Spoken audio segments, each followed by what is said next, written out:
All right, in today's podcast, I sit with top producing agent Bonneau Ansley out of Atlanta, Georgia. His story is amazing. He's been in real estate actually longer than me, since 2000, and he actually is not only a top performing real estate agent, he was a real estate developer, and he's a best-selling author. How is he a best-selling author and being dyslexic at the same time? I could hardly even say the word dyslexic. Take a listen.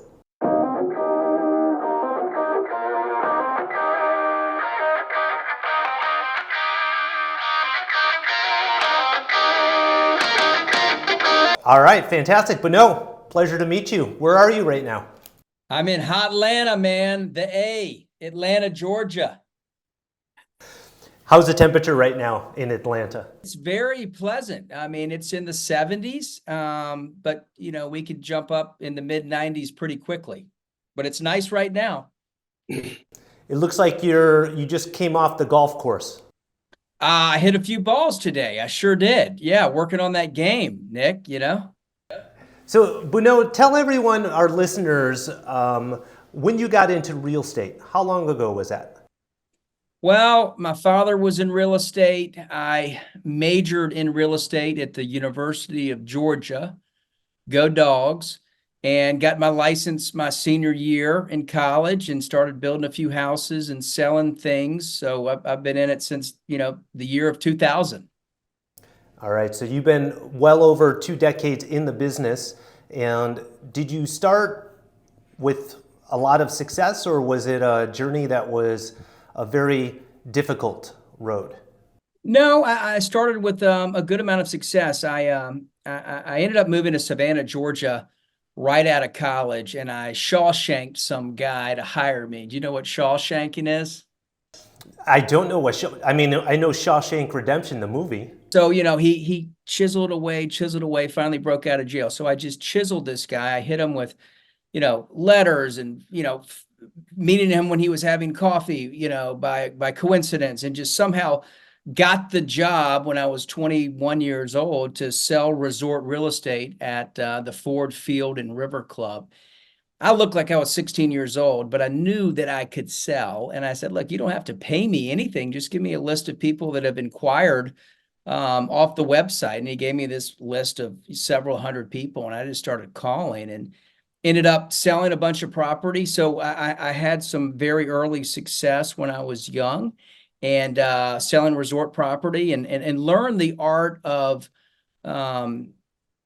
taking the property away. I learned the art of, the quick sell, right? Because they would drive into our property and we had to create a special situation so they'd sign on the dotted line before they got back on the highway. So I learned a lot of just fascinating sales techniques early on, which has helped me throughout my career. How did you learn those techniques? Did you have a mentor, or was it just trial and error? It was trial and error. I mean, if you didn't get a contract signed before they left the sales office, they were not coming back.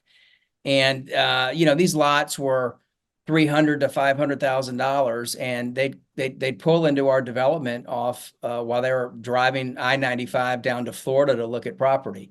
So they ultimately wanted to be in Florida, and it was my job, if they somehow saw the billboard and pulled in, to sell them in a 2 or 3 hour period, get them to sign on the dotted line, and then stay until closing.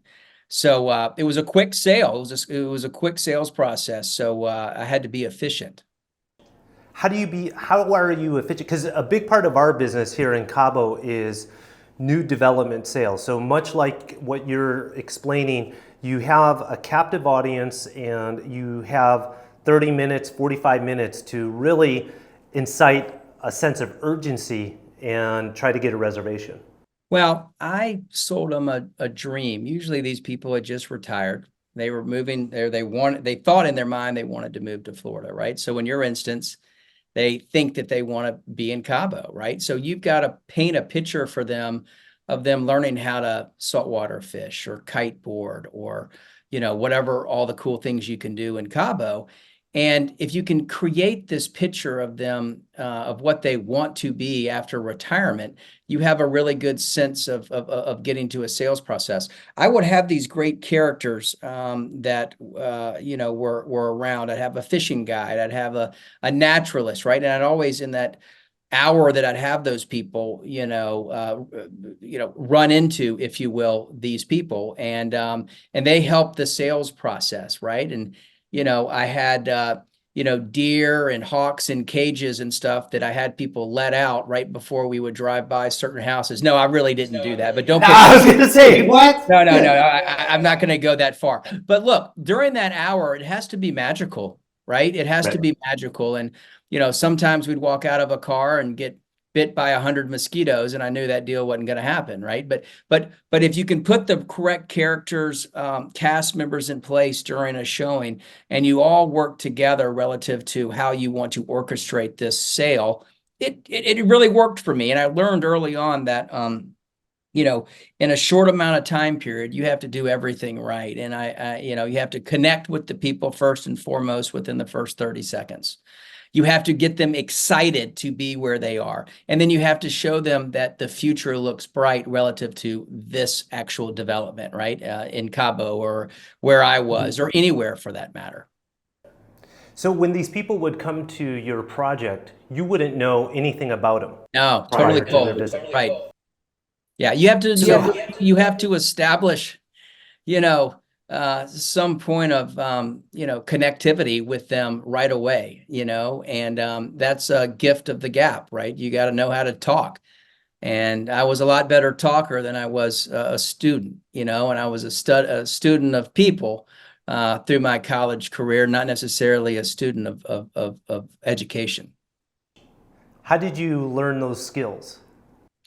Well, for me, it became natural because I didn't have the other skill, right? The other skill focuses on IQ, and I focused on EQ, which is emotional intelligence, right? And, I had a sister that is very low with emotional intelligence, but very high with IQ, right? She went to Harvard, right?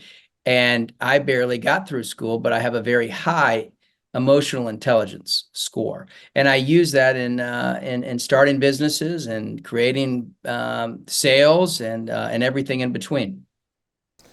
So you, at an early age, get success in new development sales. Walk me through the next 20 years of your real estate career to where we are right now. Yeah, the next 20 years, I'd sell a lot, and then I'd introduce them to a builder, and the builder would build them a house. And I started to think, well, I want some of that action, right? And I want some of that action too. So I ended up partnering with that builder, and we went to another development that was just getting going in Bluffton, South Carolina, and ended up building, well over 100 houses there, all with an average price point of probably $1.2 million to $1.8 million. This was in early 2000s, so that was an expensive house then. And I ended up getting the development business, did really, really well. And then 2004 came around. We were pregnant. My wife and I were pregnant with our first child, and our house gets struck by lightning. And we burned to the ground, and we lost everything that we owned at that moment in time. And we had a decision to make. Do we stay there and continue on with our life, or do we move back to Atlanta, where we had a lot of friends and family, have this first child that was 4 weeks away from being born when the fire happened, and we decided to move to Atlanta. And when I got to Atlanta, I continued on the development route, right? Because my ego told me that being a developer was, really, really cool than being a salesperson. Well, that was good until it wasn't, right? So 2008 hit, I had a big development. It went belly up, and put back on my sales hat in 2009, which was not a great year to put back your sales hat, but I decided to start selling real estate again and started doing that. And first year in the business in 2009, I was the number one sales agent in Atlanta. And I was the number one sales agent in Atlanta because I was selling the property that I developed at discounted prices, right? And I'd sell them a place, and they'd say, God, you're a nice guy. Do you want to sell my house too? And I said, sure, of course I do. So I started off the business with a bang in '09, and got all the way up to 2015. And at that point, I was still the number one agent in Georgia. And I said, look, I want to build a platform that I want to sell under, one that might be better than what I've been working with in Atlanta. So I started Ansley Real Estate. And that's been a wonderful, wonderful company. And I pinch myself every day that I'm part of this great company that I founded. And we've got over 450 agents, over 10 different locations in the state of Georgia. And I continue to sell under that brand, under my brand, Ansley Real Estate. And then in 2021, we with some partners participated in buying Christies International Real Estate. And so I'm a partner in Christie's, where we have over 100 affiliates across the globe. But I focus in Georgia, with our great company. And then I love selling. And I could, last few years, I think I've sold over $1 billion over the last 3 years. Had a couple good years selling 470 million one year, 450 the next year. Just really love the interaction between my clients and I. So you have a brokerage, Ansley Real Estate, and you buy the Christie's brand basically in your area? No, we bought Christies International Real Estate. There is the auction house, and then there's Christies International Real Estate, right? So I was just part of a group with Thad Wong and Michael Gold At Properties. at Properties. And At Properties is also a partner with Ansley Real Estate, right? So we've got a wonderful conglomerate of real estate companies across the U.S. Also Sereno in California, and now we have the Christie's brand over all of our brokerages, and we're having a ton of fun doing it. Yeah, I remember when that made the news, and I'm originally from Chicago, and I was selling real estate in the early 2000s, and I remember Thad selling real estate like in the same neighborhood, and to see where he's gone is incredible. Incredible, right? The CEO of Christies International Real Estate, and Thad is a mentor of mine. When I was looking for a partner to grow the business I founded, Ansley Real Estate, I called Thad and I said, Thad, look, we've got this great business, and we could use some technology around our business to keep up with all the big boys around us. And we decided it'd be great for At Properties to be partners with us at Ansley, right? So we did that several years ago, and they've helped us grow to what we are today. And then we ended up being able to put on the Christie's International brand in Georgia over Ansley Real Estate. And, we are a hyper-local firm that now has this incredible international recognition, resignation, and it's been a fabulous thing. And we sell, so many luxury properties around the state of Georgia with this beautiful Christie's brand. I've never been associated with such a powerful name in the business. It's been great. And it's been 2 years now? It's been 2 years plus, that we've been part of the Christie's network. That's correct. So you are running a brokerage, but then at the same time, you have your own personal production and your own team of agents that help you with that? I do, Nick. I'm smart enough to know how dumb I am. And what I mean by that is I've put really smart people in place to help me do what I want to do, right? And that goes into the effect of running the business, right? I resigned from being CEO several years ago and just became chairman, and put an incredibly capable CEO in my place named Lane McCormack. And I just let our leaders under our organization work. I don't get in their way, right? And that's been a way that I also run my team, right? I've got a team of 6 or 7 people that help me with my production, and I get out of their way too. We've got people that do our team marketing, our contract to close, our social media, and everything in between. And I know what I'm good at, and I know really what I'm bad at. And I stay away from the things that I'm bad at, right? So I can only focus on a day-to-day basis on things where I can be productive and not get in the way. Have you always been that way, or is that something you had to learn the hard way? Oh, I've always been that way. I've always known how dumb I am. I've always been that way, and I don't try to be somebody I'm not. I don't try to do things that I can't do or not very capable of doing. And I think that's actually a really good strength to know your liabilities, right?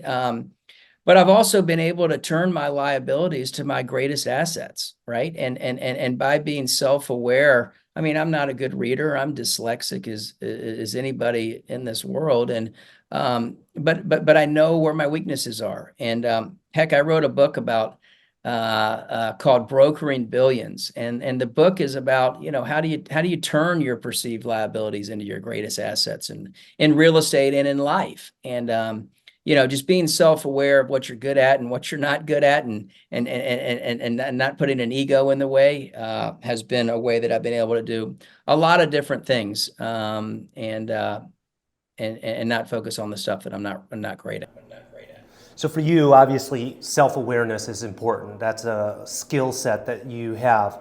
What are the other superpowers that you have as a professional? I think my greatest superpower is being dyslexic, because I look at problems differently. And my mind works completely different. And I don't really try to follow a path of somebody else, because I probably can't do, I don't go in a straight line, right? So being able to think things differently than anybody else and have different opinions and different ways of doing stuff has actually been, so far, it's worked out to my advantage. Okay. And you mentioned early in your career, before you moved back to Atlanta, that you were developing real estate. Have you gotten back into that part of the business? No, not really. I mean, I work with developers, and we've got a developer services company where we consult with developers. And look, it's a lot easier to get paid in 30 days than get paid over a couple years, right? And get debt and everything else. So I think that I've done the developer thing. I've had some success in that. And I haven't had success in that, but you know, I think my calling is selling real estate. I'm comfortable doing it. I enjoy doing it. I enjoy mentoring others. And it's been really fun. You mentioned mentoring others. Tell me about that. Well, you know, we've got several hundred agents, right, under our brand, and I hope that I can help them when they need help, and give them advice, and tell them, you know, things that I've done that didn't work, tell them things that I've done that has worked, and you know, they can, you know, form their own opinion to drive their business. And I've really had enjoyment watching other agents really succeed under our brand, and hopefully some of them have taken some advice I've given them. I know a lot of them have, and it's been fun to watch others succeed. Yeah. How important do you see that mentor role in real estate? Well, it's hard. You know, a lot of people don't do it. They think that everybody's a competitor, right? So if you've got secrets, why share it with somebody else that might get a listing that you want to get, right? I feel a different a way to do that. And that's one reason why our company is really collaborative with everybody else, and it's formed a great culture. And you know, if I wasn't gonna tell people about how I've done stuff and how I've been successful, I would have never written a book, right? And I did that to kind of help others that might feel, you know, they feel that they've, you know, too tall or too short, or grew up on the wrong side of the tracks, or dyslexic like me, or 1,000 different excuses to get after it, right? And my book's all about, hey, everybody's got something, right? There's nobody that's just got it all. And if you think they do, or if they tell you they do, they're lying, right? So everybody's got something. How do you overcome what's holding you back? How do you overcome how to get up in the morning, get after it, do things differently, and sell a lot of real estate, right? And I put that all out there in my book. When did you write the book? The book came out last year. It's a Wall Street Journal best-selling book, and it's on Audible. And it's been a lot of fun, especially a guy like me that hadn't read a lot of books to put one out there. I got to tell you, Nick, it was tough. It was probably the hardest thing I've ever done, but I started it during COVID when we had so much time alone and sitting there. So I started to write blogs, and people started to really like these blogs that I were writing because I was real authentic, and ended up getting a book deal, and the rest is history. Wow. How many years or how many months did it take for you to write? That would scare me to write a book. It scared the shit out of me, man. I ever want to write a book? But I try to do things that are challenging every day that I don't want to do. And this was one of those on the list, probably on top of the list, that I had to write a book. And so I just did it. I just put my head down and did it. And it took me over a year to do, for sure. And then, of course, I had people go through, make sure it was grammatically correct and all that sort of stuff, because I can't spell at all. So, got all that done. And I think we put out a pretty good manuscript. Fantastic. Well, I'll have to download that. You said it's on Audible? It's on Audible as well. Yeah. And I'm narrating it on Audible. Okay. Yeah. So if you like this voice audience out there, you can get a lot of it in the book. And it's called Brokering Billions? Brokering Billions. I love the title. There's something about alliteration for me that when it's very catchy, and billions is like the new millions in our industry, isn't it? That's right. You got that right.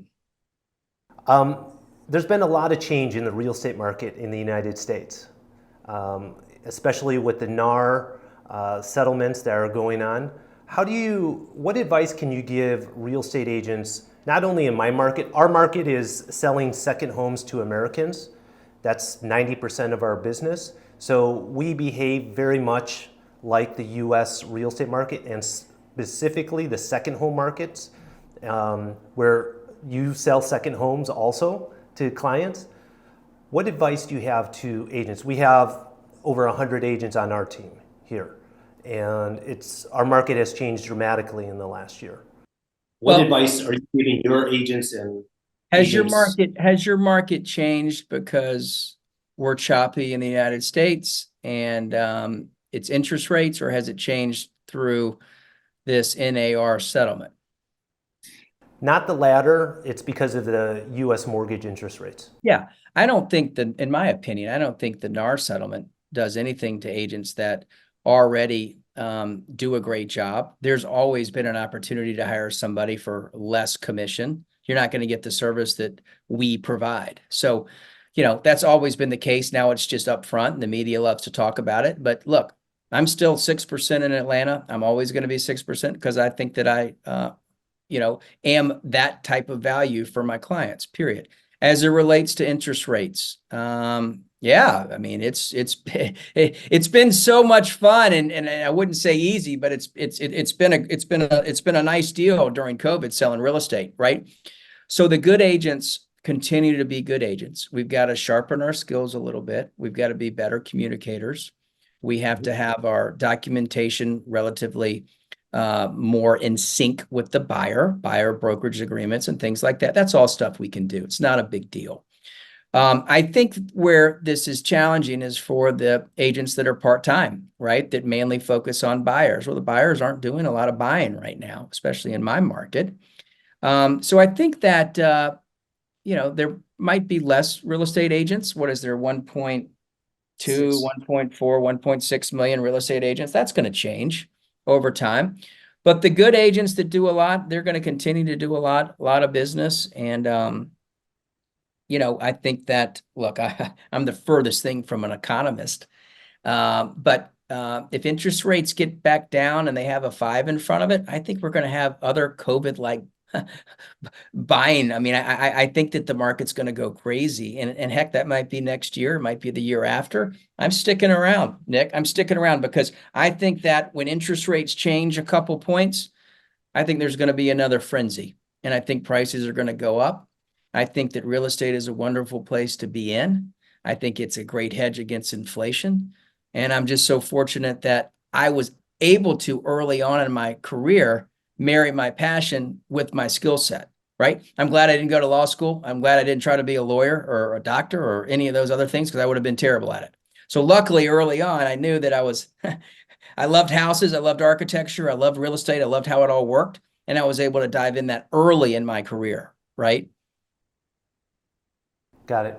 And so you see green pastures in the future. I mean, we're going through a little bit of a slowdown. Yeah, look, there's always ups and downs, but I see incredibly green pastures in the future for real estate.